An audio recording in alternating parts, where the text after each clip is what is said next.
What's up, everybody? Welcome back to What We're Watching, a podcast to keep your eye on. I'm your host, Reese Potter, and as you can see today, I am unfortunately missing my better half, my partner in crime, my lovely co-host, Miss Ava Potter. She is currently busy, knee deep, elbow deep, I'm sure she would say, in sorority recruitment. Go Theta.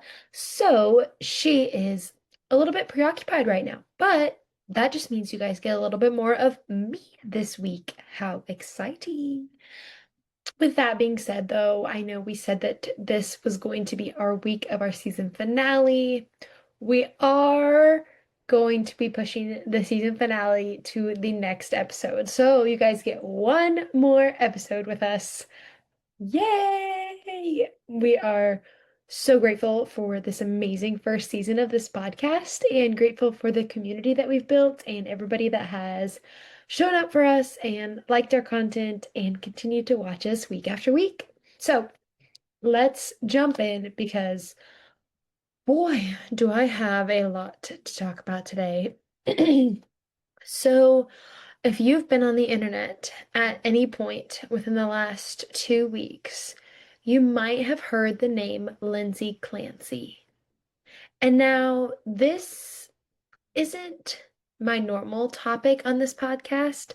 I know that this is like a movie pop culture type podcast, but this is something big in the media right now that I think will be culturally significant. And it's been on my mind. So I'm gonna put my true crime hat, or should I say my true crime bandana on for you guys today. And let's channel our inner crime junkie for this one. If you have been living under a rock and you have no idea what I'm talking about, Lindsey Clancy is a woman who is currently on trial for the murder of her three children and her attempted suicide, therefore, after that. So, it's a pretty crazy deal. What they're currently discussing right now is whether she is to be held criminally responsible for it. And if she, she's pleading not guilty, by reason of insanity. So we'll get into all of that. Let me slow down, guys, slow down. We got a lot to talk about till we get there. But this has seriously been all over the news. I kid you not, all I think about all day long. I have been elbow deep in TikToks. Of course, y'all know my For You page covered in stuff about this. I am reading articles. I am looking at the evidence stuff that they've submitted. And most importantly, I have watched all 16 days of the live trial on Court TV. So shout out Court TV. If you don't know what Court TV is, you need to lock in because if you're somebody who's nosy and just likes to watch a little bit of a jury trial, that's where you can find the good stuff. But basically, this has been consuming me from the get-go for the last few weeks. It's all I can think about and talk about, and I am so intrigued by this story.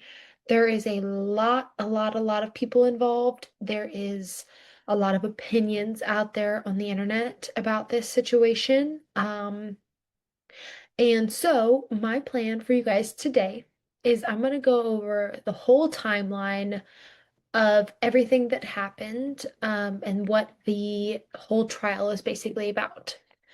I'm not going to go into too much detail regarding all of the stuff that has come about with each of the witnesses that they've had. Like I said, we're on day 16 today of the trial. So they have, examined numerous witnesses. We've had her husband, we've had her mother and her sister, we've had her mother-in-law, her husband's mom, we've had multiple of her doctors, we've had expert witnesses of other doctors. There's been police officers and EMTs and firefighters, and we've gone as to having multiple different like tech analysts and digital forensics teams come in. I mean, the witness list has been extensive, extensive.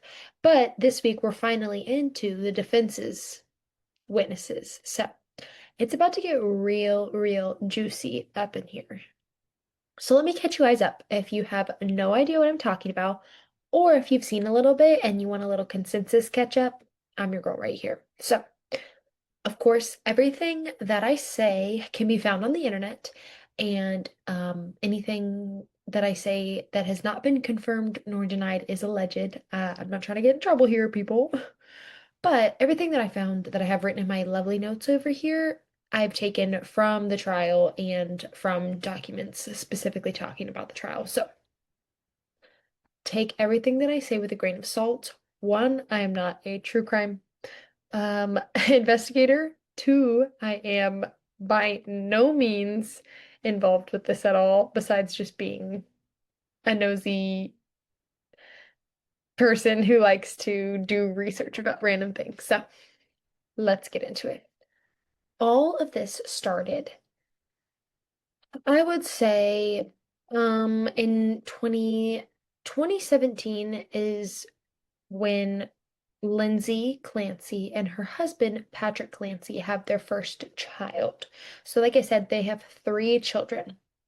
Their first child, Cora, comes December 24th of 2017.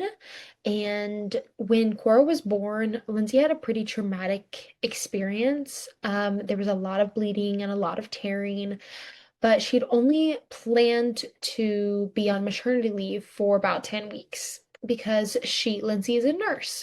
So she really loved nursing. It was one of her like callings in life. And so she only planned to be gone for about 10 weeks because prior to having Cora, she was working 40 plus hours a week. So taking this time off was going to be difficult for her. When maternity leave was up, she started to go back a little bit. I think she kind of slowly got herself back into it, 1 to 2 shifts a week. So ultimately about 20 hours a week of work.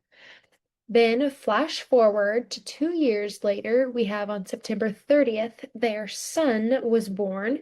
His name is Dawson. And again, this was a pretty traumatic birth. He was born breech. There was quite a bit of tearing.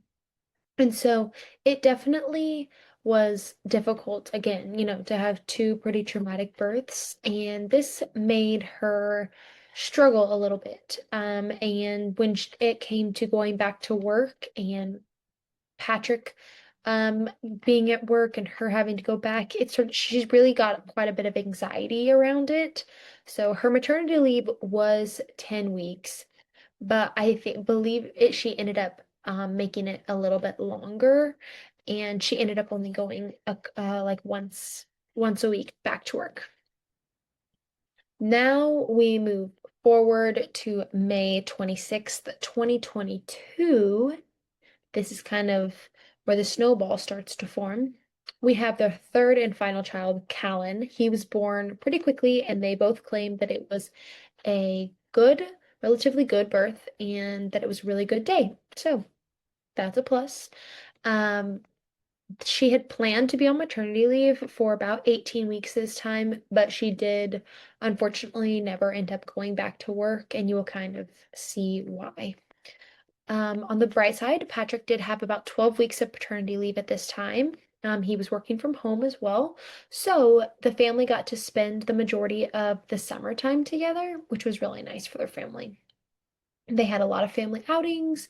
They went on quite a few vacations, and just did a lot as a family together that summer, which was really good. But a little bit after she gave birth to Callan, she kind of started to gain quite a bit of anxiety. And so she was actually prescribed Zoloft, or a recommended Zoloft by a doctor, a psychiatrist, but she declined it because she was breastfeeding. And now we are kind of getting into the thick of it. We're reaching into September, and right now Patrick is having to go back to work. Things kind of take a bit of a turn for the worst. Lindsay, she says that in mid-August, her mood switches from this kind of somewhat of like a manic energy that she kind of felt a little bit over the summer to severely depressive, and she had a lot of anxiety. She began experiencing her insomnia pretty early on in August. She went and often told Patrick, asked him to sleep on the couch, that way that she could limit her interruptions, because I guess he was getting up and down quite a bit at nighttime to take care of the kids. Moving into mid-September, Lindsey starts to meet with her psychiatrist, Dr. Tufts, and she was diagnosed with chronic generalized anxiety disorder and chronic adjustment disorder with depressive mood. And her doctor prescribed her Zoloft. This was just kind of the first of many prescriptions that she was given, but she started off with Zoloft and she wasn't quite sure whether she was going to start taking it yet. I think she held off for quite a bit before she started taking it. She was supposed to, or her kids were going to school at this point. So Dawson and Callan were both going to school 4 days a week. And then they hired a nanny in September to start watching Callan 12 hours a week. That way that the nanny could get kind of accustomed to the house and to the family right before Lindsey ended up planning to go back to work in October. Apparently, though, Lindsey had already been prescribed the Zoloft when she mentioned it to Patrick. She kind of mentioned, like, I think I'm going to do this, but at that point, she'd already been prescribed it. So this kind of starts, a really tricky situation in her diagnoses and all of her medications and stuff like that. So moving on into October. So now, if you're following along, this is October of 2022. So Lindsey is still meeting with Dr. Tufts. She told her that she hasn't really taken much of the Zoloft because she wants to try therapy first. So at this time, she was also supposed to return back to work, but she hasn't. Again, she was really starting to gain that anxiety around going back to work. She just felt like it was, it wasn't right for her to not be with her kids, which I think is a tough thing for a lot of moms. So Tufts' colleague in her records wrote down that she has a history of developing anxiety symptoms around 4 to 6 months with each child, anxiety symptoms becoming more severe with each child. So Lindsey, she started taking her Zoloft, and they actually increased the dose as soon as she decides to start taking it. So they increase her dose from 25 milligrams to 58 milligrams. And this is where she really starts to go downhill. She says she feels awful, that she has insomnia and poor appetite, and that she's really depressed, crying all day long, and has a lot of mental fog. And she starts to develop these like racing thoughts and becoming paranoid about suicidal thoughts. So, not necessarily that she was having suicidal thoughts quite at this time, but she was paranoid about having them, potentially having them, or that something bad was going to happen. So, she really didn't want to be alone at this point in time. She would go days without sleeping. When she, at one point, she didn't sleep for 48 full hours and had racing thoughts all night long. So eventually, Dr. Tufts discontinued the Zoloft and then prescribed her Ativan and Benadryl to try to help her sleep a little bit. So we are really getting into some troubling nights for Miss Lindsey. Moving into November, this is kind of when it really, really starts to get sticky. November 16th, Lindsey went to the emergency room for insomnia. So she went there because she hadn't slept in multiple nights and she was having a lot of auditory hallucinations and things like that. So she goes to the emergency room and they end up prescribing her trazodone, and she says that it didn't do anything for her. They gave her 150 milligrams of trazodone, but she said that it didn't do anything for her. It didn't help her at all. So Patrick's mom, who worked in the hospital, she contacted a colleague who's a nurse practitioner. Her name is Jennifer Paul. This was at South Shore Perinatal Behavioral Health Program. So the perfect place for her to get help, right? She got in contact with Lindsey, and Lindsey told her that she was frustrated, scared, overwhelmed, had a lot of racing thoughts, and that she was experiencing this insomnia. So despite a lot of symptoms of mania and being very up and down and up and down, she was prescribed 10 milligrams of Prozac, which is, of course, going to affect her mood quite a bit. And then after for about 4 days on Prozac, Lindsay realized that her insomnia got so much worse. So she decided that she was going to stop taking it. Nurse Paul then decided that she was going to prescribe her 3 different medications to try to help her. So she prescribed her Ambien, Remeron, and Klonopin. But again, these meds did not help Lindsay whatsoever at all. The Remeron was giving her dissociations, and she told the nurse that she was struggling to sleep, that she was feeling disoriented and disconnected with her body. So at this point, we're seeing a lot of things going into her body, a lot of different prescriptions, and a lot of things that these doctors are trying and these nurse practitioners are trying to help her and figure out what's going to work best for her. But it just seems like nothing is really working for Lindsay and that she's really struggling to kind of get the help that she needs right now. It's said that around Thanksgiving that year that she was just not herself. She was just kind of going through the motions, like zombie-like, that she just looked very down, and it was a hard time for a lot of her family to see her like that. At this point in time, I think her mom is staying with them quite a bit and trying to help out. She was very vocal to the people in her life about how she was feeling and what she was going through. Her sister and her mom and her mother-in-law talk about this all on the stand about how, they kept in contact, and they were constantly asking her, well, how are you doing today? Like, how do you feel today? Stuff like that. So she had a great support system at home. I think it inevitably was the support system outside of home that failed her. So let's get into the end of November. We're here at November 29th at this point. Nurse Paul leaves the program, and so Lindsay's treatment was transferred to Nurse Gelada. Lindsay claims that she's dependent on the benzos at this point, and she's trying to tell the nurse practitioners that she feels addicted to them and that she needs to have them to sleep. So while Nurse Gelada is considering maybe a bipolar diagnosis because of her manic and depressive episodes and back and forth, they prescribe her Seroquel. But after starting the Seroquel, this is really when it took a pretty dramatic turn for the worst. She developed suicidal ideations and began experiencing what she described as a lot of intrusive thoughts, which were came as like auditory hallucinations, she said. So this is kind of when she really starts to experience a lot more ideations and these negative thoughts and things like that. So this is, I guess, the beginning of your trigger warning that I am going to talk quite a bit more about suicide and suicidal ideations and stuff like that. So trigger warning right here. If you don't want to listen to that and don't want to hear about that, totally get it. I understand that our page is usually really fun and happy and that this is kind of a downer, but like I said, this is what's been on my mind recently. Don't worry, close out, find another episode. We'll see you guys next week, okay? If you're still here and you're staying for this, let's get into December. So, December 2022, Lindsay is losing a lot of weight, has horrible panic attacks, no appetite, and she's really having these intrusive thoughts.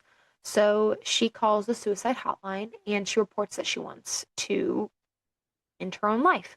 But she was told that because it's not that she's not emergent because she does not have a set specific plan.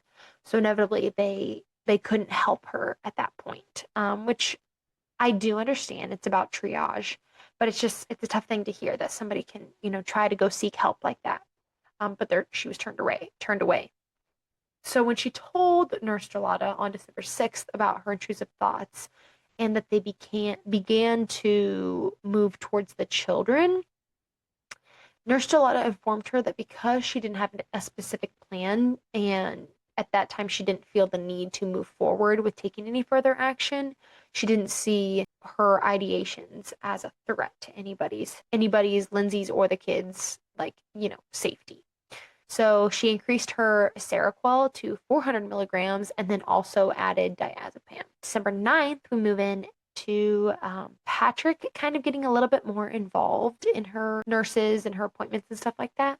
So he called Nurse Gelada and was telling her that Lindsay is having suicidal ideations, but Gelada continues to insist that she keeps taking the meds, that the meds are going to help. So despite the fact that these ideations began when she started taking the Seroquel. Gelada says continue to take the Seroquel. And then she also, at some point in December, by Dr. Tufts, who she is still seeing, she gets prescribed Lamictal. So more prescriptions upon more prescriptions and lots and lots and lots of drugs. Not a good combination. So December 20th, now the suicidal thoughts led to a hospital visit at Mass General Hospital ER. The ER suggested that she either be admitted to the McLean Hospital or the day program at Women and Infants in Rhode Island. So she does end up going to Women and Infants in Rhode Island just for a day.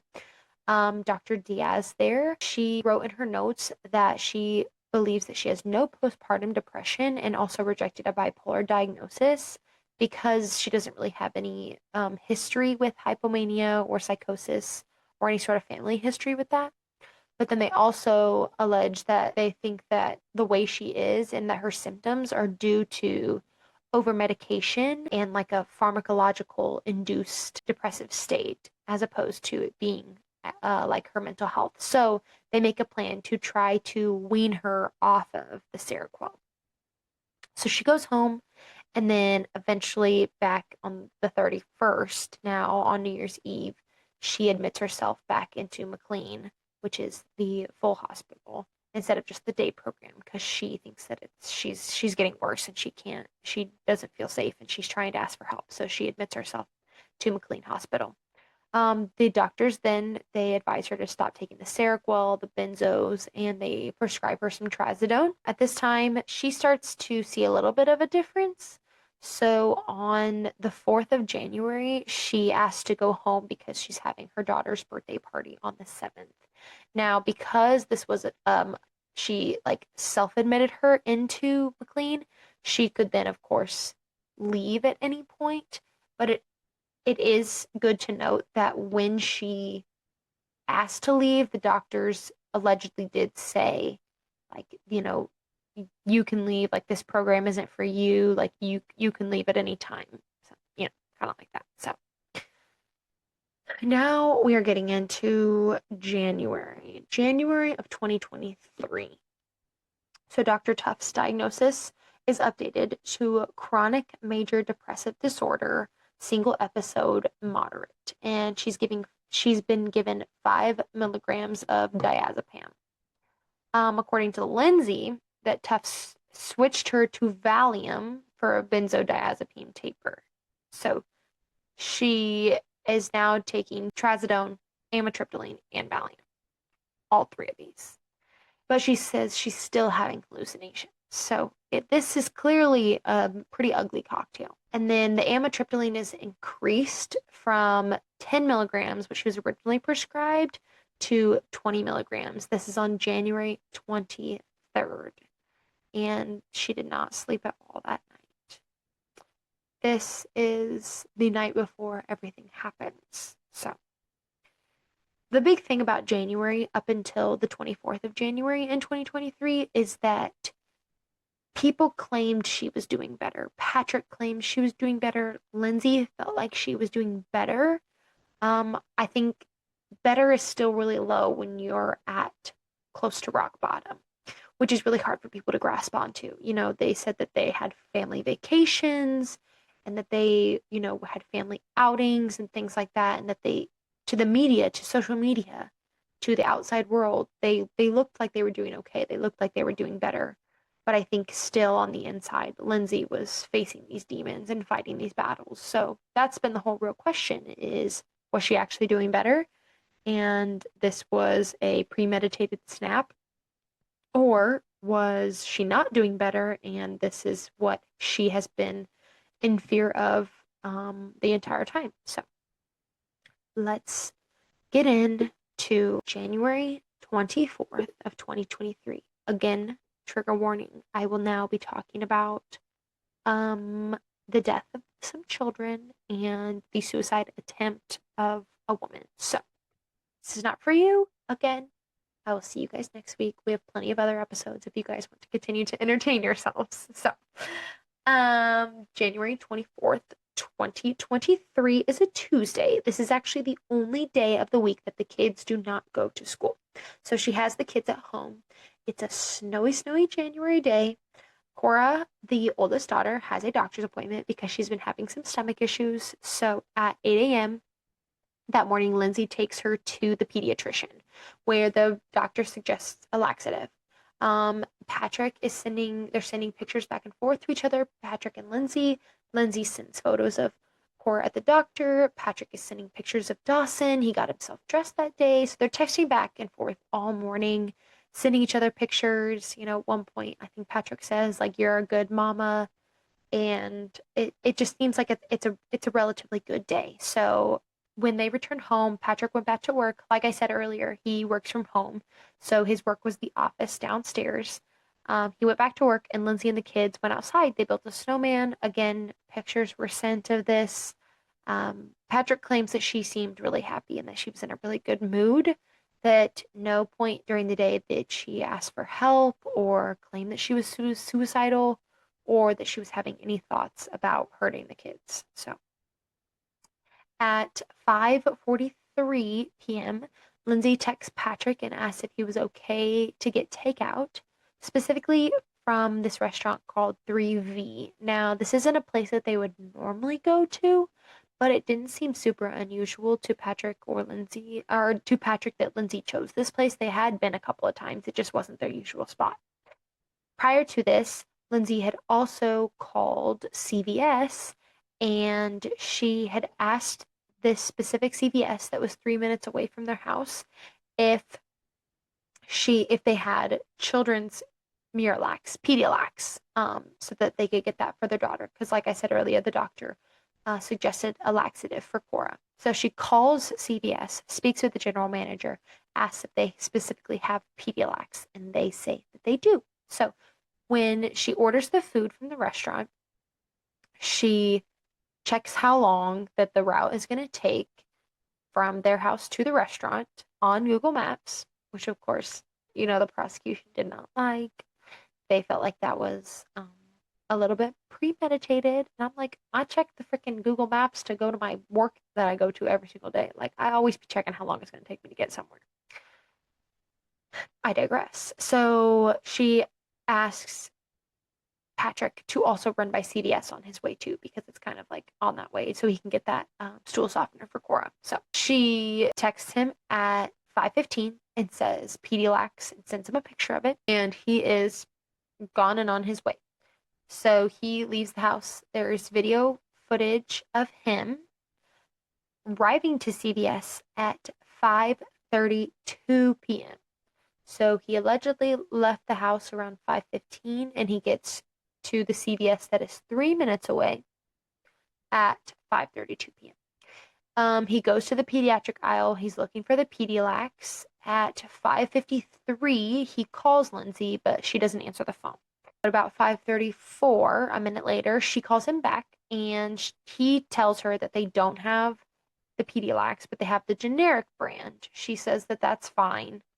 But he does end up coming home with Pedialax, which is a little suspicious if you ask me.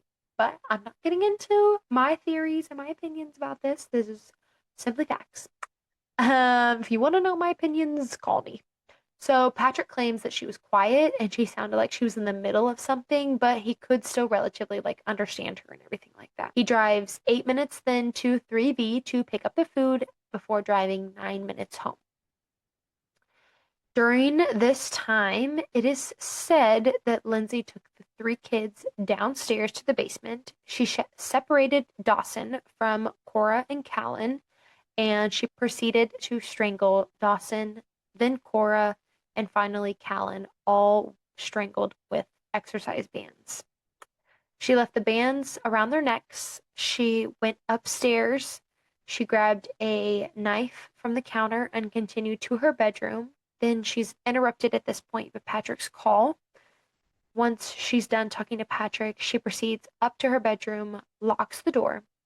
She crushes up a bunch of her pills, slices her wrists and her neck with the knife, and then proceeds to move the bed away from the wall and jump out of her bedroom window. She's then lying on the cold, snowy ground until Patrick finds her. So Patrick returns home to a relatively quiet house. He tries to call Lindsey to figure out where she is. He cannot get a hold of her. So he checks the whole house. He checks the bathroom, he checks the kids' bedrooms, and ultimately, when he finds that the master bedroom door is locked, this is when he realizes that something wrong has, happened. So he gets a pin key to unlock the bedroom door. He sees that there's blood all over the floor in the bed and that the window is open, and he immediately knows that something is wrong. So he runs, goes back outside to the back of the house where he finds Lindsey face up with her head towards the house. And he said that she had deep cuts on her wrist and on her neck, but they weren't actively bleeding. She was asked what happened by Patrick, and Patrick claims that she said, "I tried to kill myself." And then he claims that he asked, "Where are the kids?" And she said, "In the basement." He did then attempt to call 911 at 6:09 p.m. and they came to the house only a few minutes later. When they got to the house, they started to tend to Lindsey while he said he went inside to look for the kids. Once he found them, he tried to take the bands off of their necks. And the EMTs were joining him right after, and they kind of pushed him out of the way so that they could tend to the kids. So, both Cora and Dawson were pronounced dead at the scene, but Callan was taken to the hospital where they were able to get a faint heartbeat before ultimately passing away at the hospital a couple of hours later. So they then rushed Lindsey to a separate hospital. She was med flighted to a place where she got the support and help that she needed. She went into cardiac arrest not long after being admitted. She was on breathing tubes and had a lot of surgeries. And ultimately, now she is paralyzed from what I believe is the waist down. So, a tragic set of circumstances. And it has clearly plagued everybody, at least on my social media. A lot of people are really confused, the facts are all a little weird, the circumstances, it's a lot of bit of, her experience versus everybody else's experiences, doctors and the people in her lives, and how much of her experience is to be true and how much of it is been made up because of the medications that she was taking or that she wasn't taking. It's a really unfortunate circumstance, and it is really sad to hear about those three poor kids. Regardless of what truly did happen to them, it's a horrible thing that these three seemingly beautiful, young, amazing kids, from how they're spoken about, were taken away from this earth too soon. I just hope that the jury listens to all the facts in this case and that everybody is getting the justice that they deserve at the end of this. So, there's your synopsis. I know it was super dark compared to what we normally talk about, but like I said, I've been sitting on this for the last 2 weeks. I just need to get all of this information out to somebody. So, now you're caught up. Now you can hop in. You can check out Court TV on YouTube to watch the trial. You can also find the trial audios with all of the breaks and recesses cut out of it at Full Trial Audio on podcasts. And of course, just tune in. Tune in on TikTok. There's plenty of creators right now that are talking about it, that are breaking down every single trial day. And it's a really important topic. I think this is bringing to light how serious that postpartum depression and postpartum psychosis can get, and hopefully will bring a lot more light to mental health awareness for women and for mothers prepartum and postpartum. So, yeah. I love you guys, and sorry for being such a downer today, but I appreciate you guys for hanging out with me. I promise Ava will be back next week and she will bring all the jokes and all the light and all the fun. In the meantime, make sure you go check out our past episodes if you haven't already. Give us a like and a subscribe. Comment down below if you enjoyed some true crime discussions because I'm a true crime girly and I'm always watching true crime documentaries and miniseries and stuff. So if you enjoyed this and you want to see or hear some more about true crime, please let me know down below. I would love to provide for you guys.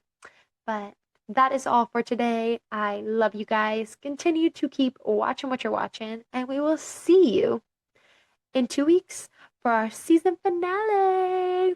Love you guys. Bye.